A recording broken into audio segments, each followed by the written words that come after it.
се залагаме за топлинската енергија како јавно добро, се залагаме за гасификација во Скопје, за центар посебно, бидејќи знам дека во центар голем број на луѓе немаат затоплување од домовите.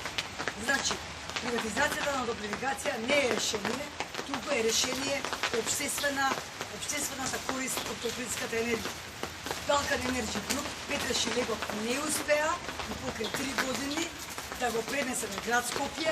Инсистираме и ќе инсистираме, ако треба и преку референдум, да Балкан Енерджи Груп биде јавно добро. Поради цените кои биле половина од овие што се сега. Регулаторна комисија за енергетика да укажеме на лошите одлуки и правилници на самата регулаторна комисија за енергетика, на лошите енергетски политики на Министерството за економија.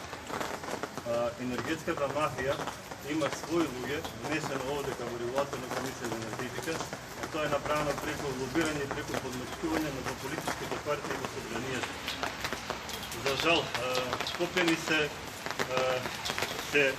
оштетени со ваквите политики и централните градски наслоби нема никогаш да бидат класифицирани поради одржувањето на монополот на одредени приватни компании.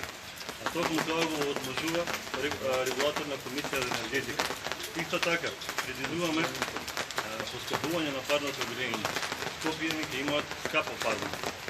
Може би не оваа зима, но наредната зима сигурно ќе биде поскапо на парното.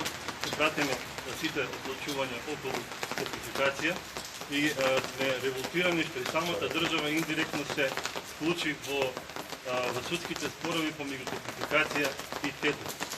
Затоа се оштетени голем број на акционери во самата топлификација. Напоменуваме дека правилата на регулаторна комисија за енергетика се уште штетни и спротивни се на закон, на устав и на меѓународни подпишани конвенции. Самата пресуда од 2020 година, Средо Средовски и други, која е донесена од страна на судот во Страсбург против Република Македонија, ukажува на тоа дека Република Македонија не ги заштитила своите граѓани од овие монополски компании и од рекет и од нивниот рекет. Република Македонија со своите институции се уште не презема ништо во однос на оваа пресуда и затоа ние редовно ги информираме и во Брисел и во Страсбург зашто Република Македонија ќе трпи последици. Затоа не веруваме дека набрзо може да станеме членка на Европската заедница.